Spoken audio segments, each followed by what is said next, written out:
offering, I have invited Michael Camp-Schaefer to share with us his gleanings from his practice. Michael is a psychologist and therapist based in Oklahoma City. He is a husband of more than 40 years with 3 adult children who are no longer children, but whom in his own words are all over the map. I'd like to see that map sometime, Michael.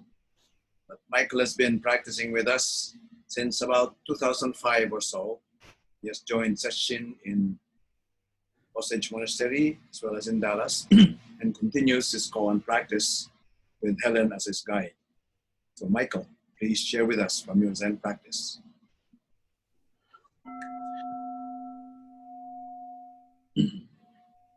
Thank you, Ruben. It's good to be here this evening with everyone. You know, when we go to session together, it's hard to get much of a personal feel for people except through the sharing that we do briefly at the beginning and the end sometimes. So I really like this opportunity to get to know people a little bit better. Helen had asked me to talk about what I would call basically relationship Zen in my life. That is Zen practice as it is applied to and experienced in my marital life and my family life and somewhat my professional life. Before I dive into that, though, I have to say that when I came back to meditative practice in the early 90s, through stumbling on the writing of Charlotte Joko Beck, a couple of books, Everyday Zen and Nothing Special, I realized that what this represented was the ultimate treatment for narcissism. That is self-centeredness, or what Ruben calls the I, me, mine. And the reason why that's relevant to relationship Zen is because narcissism and relationship work in opposition to one another significantly. So, you know, for me, this is about marital and family life, but I suppose it applies to all relationships that we have as well. So what I would call marriage Zen begins with the premise that we fall in love with someone before we know who they are and before we know who we are, really. And we spend the rest of our lives and the rest of the relationship learning more fully what we have within ourselves and particularly what we've been through in the past, because the past resurrects itself in the relationship without ever announcing that it's from the past. And so when I returned to meditative practice in the 90s, I was reading a magazine called Tricycle, and there was an article by someone who said that, I forget who it was now, but he said that after he started practicing, that all kinds of bad stuff started happening in his life. And I thought, uh-oh. But it didn't stop me. I don't think anything could have stopped me at that point. But sure enough, a few years later, bad things started to happen. My wife's health began to decline with a number of issues, including a bout with breast cancer. And also one of our kids, our oldest son, went to college and got into many things that were not good for him, providing us with a series of challenging and very emotionally painful situations, that some of which still continue to this day. So the difference that Zen practice made for me and has made for me during these times is that it's helped to stabilize me. It's taught me that equanimity isn't about life being stress-free. It's more about maintaining some sense of stability in the middle of all the turbulence and storms of life, kind of like having a keel on your sailboat so that the wind can blow you over but not capsize you. So sometimes I'm comforted, you know, in these situations by knowing that our Zen ancestors often practiced in the midst of great plagues and wars and famines and economic distress. And they also, many of them had great pain in their personal lives. For example, Dogen lost his mother when he was a child, I believe. So in my marital life, what's happened is it's deepened my compassion and my patience with my wife. However, I think that the main effect that she would say that it's had is that she's able to win more arguments. Um, she doesn't like my leaving for days at a time to go to sesshin, but at least she's enjoyed that. Uh, as far as parenting is concerned, I'm now fully aware that to watch the lives of your children unfolding is at various times wonderful and awesome, and at other times bone-chillingly harrowing and frightening. And yet, no matter what's happening, something is always the same, even though the content of my experience changes from one pole to the other and the whole spectrum in between. So these experiences in Relational Zen have also taught me personally how my mind can so easily turn something painful into suffering by insisting upon what psychoanalysis calls the ego ideals. And that is by trying to influence my wife or my kids to do or to be how I think they should. And that's everything from most recently how the dishes were done, I'm sorry to say, or handled in the sink, to career choices.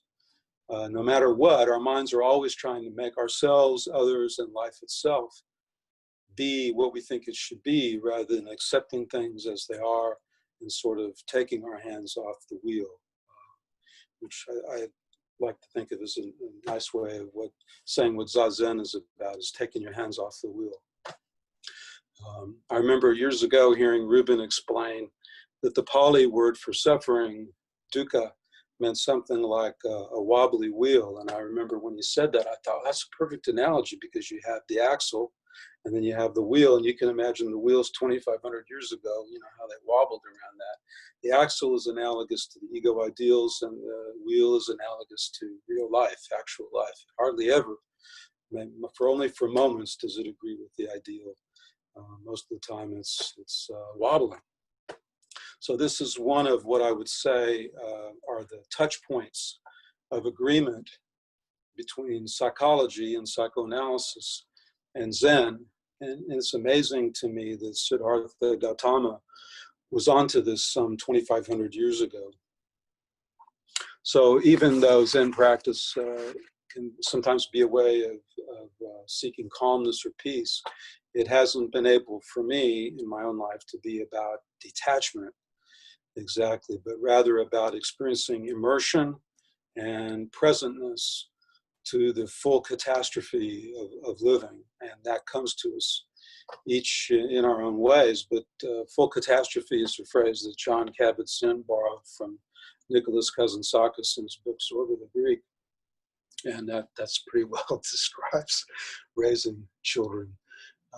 So marriage and family life is part of what I would call the maturation project. My personal experiences in Zen also inform my professional work with individuals and couples, and particularly this concept of the ego ideals, as Freud and others after him have elaborated it. For example, I was working with someone the other day she's been through some very, very tough things, in her life, and yet the current iteration of this dukkha for her was that she's worried that her daughter, having gained 10 or 15 pounds, is not, when she enters college, going to be able to find the kind of good lifelong friends through a sorority or what have you that she has had in her own life. And so what I had to say to her was something very, very simple and obvious, probably to most of you, which is that we can't control or give to our children the experiences that we want them to have. I didn't say this to her, but psychology and psychoanalysis is a subject and a field near and dear to my heart, and yet my children, basically want nothing to do with it. I remember when Ruben said that he and his wife tried to teach the boys to meditate. They didn't want to have anything to do with it, and I could really relate to how disconcerting that was. But no matter what the issue is, we're talking about real feelings that all of us have day in and day out. And these ideals come up and interpose themselves in an automatic kind of way into our experience. And it's another opportunity to clear it out and to bow to forces beyond our control, which is one of my favorite Freud quotes, when he said, there are times when we have to bow to forces beyond our control. Well, it turns out most forces are beyond our control, including the fact that we're here, that we wink in and wink out of life is totally beyond almost totally beyond our control. Finally, my Zen practice has strengthened the realization that everyone else is just like me. That is, we're all basically the same in terms of what it means to be a self, and in terms of this concept of dukkha that underscores that. When I'm unhappy, it's the same basic experience, whether I'm living in a mansion or I'm living on the street, or whether I'm in a hut or a cave or under a Bodhi tree 2,500 years ago, or whether I'm at the furthest reaches of the galaxy 2,500 years from now. What makes us all unhappy is basically the same for everyone. And the witnessing of that too. But I need to close my remarks this evening by obediently telling you what my wife said, which is she told me, be sure to tell them that I am your original Zen teacher. I said, okay, I'll do that, because it's the truth. One example of that is that she illustrated for me, finally, after a lot of effort, that watching puppy videos on YouTube is just as clear, if not clearer, an expression of the Dharma than a teisho or a talk or anything that I have said this evening. So those are my remarks. I don't know if Helen or anyone has any questions or comments.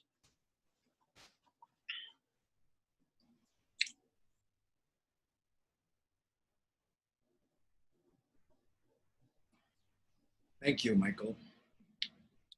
Please convey our best wishes to your Zen master in your household. Thank you. Helen?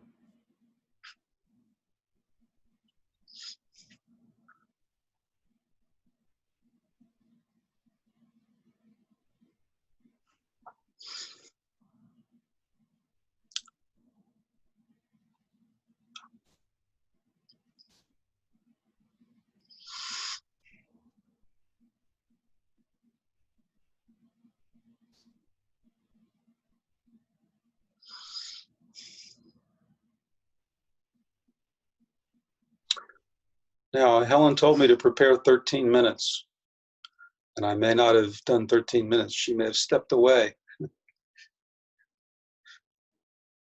Helen, you were muted when you tried to ring the bell. Please do it again.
Just prepare for chanting.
Shalom.